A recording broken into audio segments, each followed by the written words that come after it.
किसानों के लिए सोचा जा रहा है, मोदी जी सोच रहे व्यापार बढ़ रहे हैं। लेकिन राहुल गांधी कहते हैं किसानों और गरीबों के लिए मोदी तो सोचते ही नहीं है जी। कहने को क्या है, दिल्ली में बोलता है मैं मुंह है, चमड़े का मुंह है, जितना बजाओ उतना बचता है। मेन चीज हकीकत हम लोग जान रहे हैं ना, बेरोजगारी क्यों बढ़ रही है। भ्रष्टाचार भ्रष्टाचार सारी गवर्नमेंटों को पता है कि भ्रष्टाचार कहाँ हो रहा है। जीएसटी बता रहा हूँ, कांग्रेस के टाइम में था भ्रष्टाचार, बेरोजगारी कांग्रेस के टाइम में नहीं थी। यदि कांग्रेस समाधान बता दे बेरोजगारी का, भ्रष्टाचार का, उन्मूलन का, तो कांग्रेस जिंदाबाद।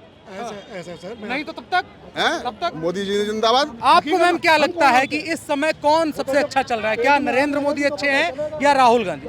मेरे हिसाब से तो नरेंद्र मोदी जी ठीक है, क्योंकि एक व्यापारी के लिए वो सोचते हैं, ठीक है। और फ्री का माल, बुजुर्गों ने भी यही कहा है कि फ्री की माल कभी नहीं पचता, आज नहीं तो आज निकलता है। जब भी लोग फ्री के लिए जाते हैं, जब आप 2 पैसे दोगे तभी तो आप व्यापार कर पाओगे। और हर व्यापारियों के लिए, हर बच्चों के लिए, एजुकेशन के लिए सोचे जा रहे हैं। दिल्ली का क्राइम आजकल बहुत बढ़ रहा है, सुना होगा दिल्ली में हमेशा ये रेप केस देखा होगा, कार में ऐसे हो गया। तो मेन चीज नरेंद्र मोदी जी सोच रहे, आप देख लीजिए किसान के लिए यूपी में और आपका उत्तराखंड में किसानों को दिए जा रही पेंशन। अब अगर मान लीजिए यहाँ पर किसानी बची नहीं है, सबों के घर में जमीन हो गई है, मतलब बिल्डिंग बन गई है, सब कुछ हो गया। किसान के लिए कहाँ से आएंगे गेहूँ चावल? हम क्या खाएंगे? हम क्या अपनी छतों में गेहूँ उगाएंगे? हम क्या छतों में वो फल वल उगाएंगे? तो यहाँ पर दिल्ली में आधे से ज्यादा खेती बंद हो चुकी है। उत्तराखंड और यूपी में पेंशन मिली, जिससे किसानों के लिए सोचा जा रहा है, मोदी जी सोच रहे व्यापार बढ़ रहा है। लेकिन राहुल गांधी कहते हैं किसानों और गरीबों के लिए मोदी तो सोचते ही नहीं है जी। कहने को क्या है, दिल्ली में बोलता है मैं मुंह है, चमड़े का मुंह है, जितना बजाओ उतना बचता है। मेन चीज हकीकत हम लोग जान रहे हैं ना, बेरोजगारी क्यों बढ़ रही है ना। इधर किसानी, आप गाँव में चले जाओ, अभी भी गाँव में ना गाय वाय कचड़ा नहीं खाती। दिल्ली में इतना कचड़ा खाती है कि हम लोग भी प्लास्टिक में पैक खाते हैं ना। गाय में अंतर दिखता ना इंसानों में। इंसान क्या करते हैं, स्विगी से लेते हैं, प्लास्टिक में खाते हैं, और गाय भी प्लास्टिक की चीजें ही तो खा रहे हैं। हम में और जानवर में अंतर ही नहीं है। तो मेन चीज क्या है, और मेन चीज मोदी जी सोच रहे हैं आज नहीं तो कल तो हो गए। और एक मेन चीज हिंदूवाद नहीं होता, व्यापार के लिए सोचा जाता है। हम जब रोजगार करेंगे, व्यापार करेंगे, तभी तो पैसा आएगा। जब व्यापार ही नहीं है, कुछ नहीं है, बस फ्री में क्या 1 दिन खा लोगे फ्री का, 2 दिन खा लोगे, रोज ही फ्री का खाओगे? आप बताओ 5000 में क्या होता है? केजरीवाल कहते हैं फ्री देना अच्छा है, जनता की मदद है। सर फ्री का माल तो कभी नहीं पचता। मोटापे से भी वजन घटेगा भैया, चर्बी जमेगी। बैठे रहोगे ना, फ्री का खाओगे, चर्बी जमेगी, आज नहीं तो कल तो ऑपरेशन होगा। और जब आप मेहनत करोगे, कमाओगे, व्यापार करोगे, दौड़ भाग करोगे, एक तभी आपको मिंजी रोजगार बढ़ेगा। जब व्यापारी ही नहीं कमाएगा तो मजदूर कहाँ से आएगा? ये भी तो सोचो। पैदा कर रहे हैं। अच्छा, नहीं व्यापारी नहीं आएगा तो मजदूरी, ये दुकान आज लगी हुई है तो इधर मजदूर कितने हैं, ठेले। जब यही बात है भाई, बुजुर्गों ने भी कहा है कि मेहनत करोगे तो ही खाओगे। मेहनत का माल होता है ना, सबर का फल मीठा होता है। समझ रहे हो ना? अच्छा, राहुल गांधी सबर कर रहे हैं, 2024 में प्रधानमंत्री बनेंगे नरेंद्र मोदी खरा के। अभी उनको दिल्ली की सीखने के, मतलब भारत की राजनीति सीखने के लिए उनको बहुत अभी वर्क करना है, क्योंकि वो जड़ से पैदा नहीं हुए। जो नरेंद्र मोदी जी है ना, वो चाय बेच के, आजकल देख लो केजरीवाल जी कह रहे हैं एजुकेशन बढ़ रही है। एक एजुकेशन वाला ठेला लगा रहा है, MBA चाय वाला, BTech चाय वाला। मेन चीज वो पढ़ के रोडों में आ रहे हैं, और जो रोडों में वाला वो पढ़ के मेरे गरीबी से चाय वाला एक मंत्री बन रहा है, और एक जो माँ बाप रिक्शा लगाते हैं उनके बच्चे चाय वाले बन रहे हैं। समझ रहे हो ना आप? तो यही है एजुकेशन, और बहुत चीजें चेंज हो रही है। लोग तो ये कह रहे हैं चाय वाला बन गया, पर आज ये बताओ, एक ये अंकल है, अंकल कितनी मजदूरी करके अपने बच्चों को पढ़ा रहे हैं। इनका बच्चा अब ठेला लगाएगा तो अच्छे से पढ़ाई नहीं करोगे, ठेला ही तो लगाओगे तुम लोग। कौन बढ़ाएंगे? और बोलते रोजगार नहीं मिल रहा, ये नहीं मिल रहा। तुम अच्छी एजुकेशन करो ना, कौन नहीं देगा तुम्हें? अगर आप में योग्यता है तो कौन नहीं दे सकता? ये भारत है, भारत में सबको बराबर नौकरियां ही नहीं मिल रही हैं जी, पढ़ लिख के भी। आजकल के 12वीं क्लास को पढ़ाई है उनकी, 12वीं क्लास को कुछ आता है? ये अंकल जी अपना नाम लिख दे कि 12वीं क्लास को इंग्लिश में बोलना, नाम लिखना नहीं आता। आजकल 10वीं ऐसे ही पास हो जाते हैं नकल से। अंकल जी गलत कह रही हूँ, सही कह रही हूँ? एजुकेशन बिल्डिंग बनाने से नहीं होती है, एजुकेशन पास करने से नहीं, एजुकेशन होती है अंदर से। आप देखो, पहले हम लोग खुद पढ़े, हमें 2 बार फेल कर दिया था, 6वीं में 7वीं में। आज के टाइम में कौन फेल होता है अंकल जी? बताओ, गलत कह रही हूँ, सही कह रही हूँ? एक आखिरी चीज आपसे पूछूंगा, केवल ये कि नरेंद्र मोदी सरकार जो अभी चल रही है उसके ऊपर आरोप है भाई महंगाई है, बेरोजगारी है, महिलाओं के लिए कुछ अच्छा नहीं चल रहा है, देश में कुछ अच्छा नहीं हो रहा है। महंगाई है, एग्री करते हो, महंगाई कब नहीं होती अंकल? आप 1 रुपए में दूध लेते थे, आज हम इतने में ले रहे हैं। महंगाई तो बढ़ेगी जब नोट बनेगा, आपकी इनकम बढ़ेगी तो महंगाई क्यों नहीं बढ़ेगी? जब 5,000 कमाते थे हमने, हमारे माता पिता वह 10,000 कमा रहे, तो महंगाई क्यों नहीं बढ़ेगी? एक सम्मेलन होना चाहिए पक्ष का और विपक्ष का, उस पे 1 मिनट में आ रहा हूँ। आपको क्या लगता है कि देश में महंगाई, बेरोजगारी जो समस्याएं हैं, इसकी वजह से नरेंद्र मोदी की सरकार चली जाएगी या है ये समस्याएं लोगों को देखनी पड़ रही हैं? देखो, जो अच्छा देखेगा वो अच्छा ही देखेगा, जो बुरा देखेगा बुरा ही। और महंगाई इसलिए बढ़ रही है, हम लोग काम नहीं कर रहे हैं, ठीक है? हम लोग सोचते हैं बैठे बैठे कंप्यूटर में इतना पैसा मिल जाए, हमें जाके मेहनत करनी पड़ेगी फची। और एजुकेशन, रोजगार इसलिए नहीं मिल रहा है, इसलिए नहीं मिलता क्योंकि आजकल पढ़ाई ढंग से नहीं करते हैं, बस ऑनलाइन मोबाइल देखते हैं, यूट्यूब देखते हैं और पता नहीं क्या क्या देखते हैं। आपको खुद का पता है, 10वीं ऐसे ही पास हो जाते हैं बच्चे। कोई बच्चा है ऐसा जो 10वीं वाला करके दिखा दे एग्जाम, जो हमने एग्जाम क्लियर करी है? आजकल जो पढ़े लिखे हैं वो चाय ठेला लगाते हैं, मेन चीज जो ढंग के नहीं पढ़े लिखे, और जो पढ़े लिखे वो सोचते हैं कि भाई कहाँ से नौकरी मिलेगी, बस ऐसे ही हो जाता है ही नहीं सही। मतलब आप ये देख लो कि जो बुजुर्ग लोग भी हैं कांग्रेस में, वो भी नहीं संभाल पा रहे। लेकिन युवा राहुल गांधी तो हैं। राहुल गांधी मानसिक रूप से युवा, मतलब शारीरिक रूप से युवा हो सकते हैं, मानसिक रूप से युवा नहीं है। यदि जिस दिन मानसिक रूप से युवा हो गए और उनकी मानसिकता सुदृढ़ हो गई, परिपक्व मानसिकता में आए ना, तो कुछ कर पाएंगे, बाकी उनमें परिपक्वता उतनी है नहीं। अच्छा, लेकिन उनको तो कांग्रेस वाले प्रधानमंत्री बनाने पे जुटे हुए हैं कि भाई प्रधानमंत्री बना देंगे। वो गांव के प्रधान बनने लायक भी नहीं है, प्रधानमंत्री तो जब बनेंगे। हैं? गांव के प्रधान बनने लायक भी नहीं है वो। पंडित जी बताइए, ये कह रहे हैं गांव के प्रधान बनने लायक नहीं है राहुल गांधी। अब ये तो हम नहीं कह सकते, अब जब पार्टी प्रबल हो जाए तो हो सकता है। ये तो चेंजिंग तो होती रहती है, सदा कोई नहीं रहता, सदा कुर्सी पे कोई नहीं रहता, बदलते रहते हैं। पार्टी प्रबल हो जाए। क्या नाम हुआ? मेरा भूपेंद्र सिंह है। भूपेंद्र सिंह जी, हाँ जी। एक बात बताइए, आपको क्या लगता है कि सरकार जो है वो कैसी चल रही है नरेंद्र मोदी की? देखो, देश को देखते हुए जो आर्थिक विकास है, जैसे और देशों की कंडीशन देखो, आर्थिक स्थिति खराब है, उसको देखते हुए तो बहुत बढ़िया है। लेकिन जहाँ एक नए रोज वो है, नया लड़का है, नए पढ़ने वाले हैं, उनके बारे में कोई डिटेल विस्तृत जानकारी नहीं मिल रही। एक तरफ ये कह रहे हैं कि अपना रोजगार करो, ठीक, हम अपना रोजगार करने के लिए तैयार है, लेकिन अपने लिए हमें दुकान की जगह भी चाहिए, पैसा भी चाहिए। मीडियम वाला जो बच्चा है वो कैसे, जो बड़ी क्लास का है वो रोजगार, ये समस्या है। हाँ, कुछ भी करें।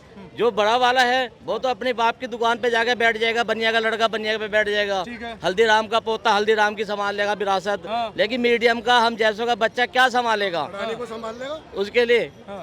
लेकिन हल्दीराम का पोता तो राहुल गांधी है, पार्टी नहीं संभल रही है उनसे। राहुल गांधी के बस के कूटनीति नहीं है, अंदर चला सकता है, लेकिन विदेश नीति, कूटनीति ये सक्सेस नहीं हो पाएगी। अच्छा, ये कि वो एक ग्रामीण स्तर का जो प्रधान होता है ना, उसके प्रधान बनने लायक भी नहीं है, प्रधानमंत्री तो जब बनेंगे वो। अच्छा, 2024 में कह रहे हैं जी सरकार पलट देंगे यही लोग। सरकार की तो कहते हैं, सरकार का पहिया भी नहीं पलट सकते। सरकार तो नहीं पलट सकते, लेकिन ये जाति विभाजन करके सीट भले सी अपनी बढ़ा सकते हैं। जाति विभाजन कैसे, थोड़ा बताइए। जाति विभाजन जैसे यूपी में चल लिया, रामचंद्र महाराज को लेकर उन्होंने वो तुलसीदास जी का पता नहीं कौन सा पॉइंट है वो कहना शुरू कर दिया, गलत अर्थ लगा के अपनी जाति उसको हटा रहे, उसको बगला रहे हैं नीचे आदमी को। तो इसको देखते हुए वोट कट सकते हैं। दलितों के हित की बात कर रहे हैं जी। क्यों कर रहे हैं दलितों के हित की बात? सामान्य कहाँ जाएंगे? कहाँ जाएंगे सामान्य? अच्छा, वो कह रहे हैं जी भाजपा जो है वो केवल अमीरों और बड़े जाति वाले लोगों की पार्टी है, छोटे जाति की और गरीब जाति वालों की नहीं है, वो अमीरों की है। जाति की तो कोई है ही नहीं। जाति की नहीं है कोई भी पार्टी। अच्छा, आपके हिसाब से नरेंद्र मोदी का कामकाज कैसा है, प्रधानमंत्री का? सही है। सही है, सही है। मन से कह रही हैं। सही है, मन से कह रही हैं। राहुल गांधी कैसे? क्योंकि हमारे जो हिंदू शास्त्र जो ये है, ये उनके लिए ही मोदी सही है बस। अच्छा, रामचरितमानस पे बड़ी बात हो रही है जी। कह रहे हैं कि जी रामचरितमानस तो दलित विरोधी है, ऐसा लगता है क्या?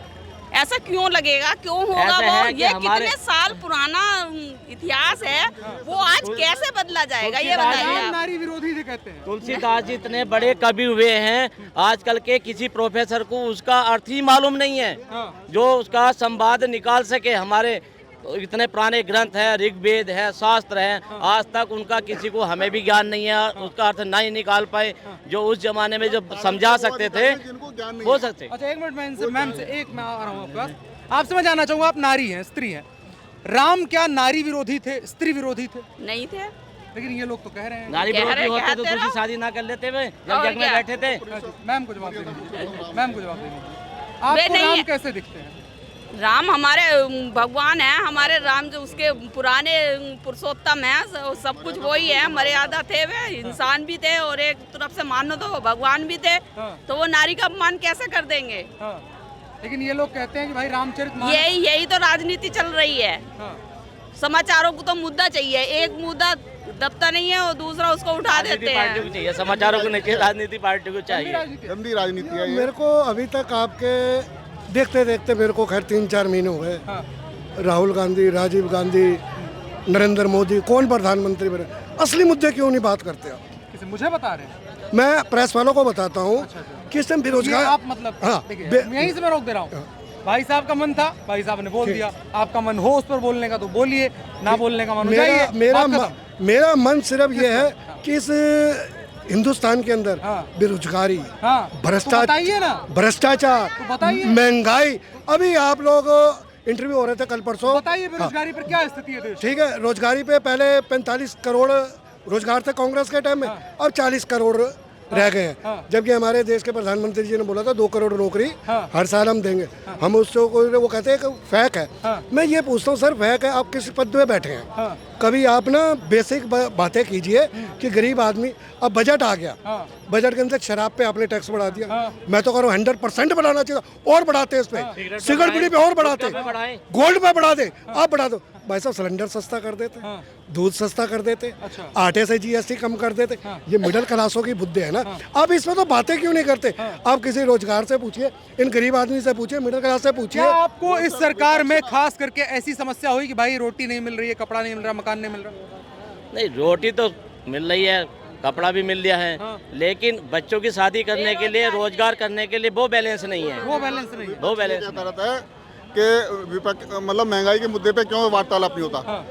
भाई मोदी जी सारी समस्याओं का समाधान निकालने के लिए, मोदी जी या भारतीय जनता पार्टी तो नहीं है ना। विपक्ष जब इतना उनके सामने रहता है तो उसका सोल्यूशन ये भी तो बता सकते हैं, उसका सोल्यूशन क्या है?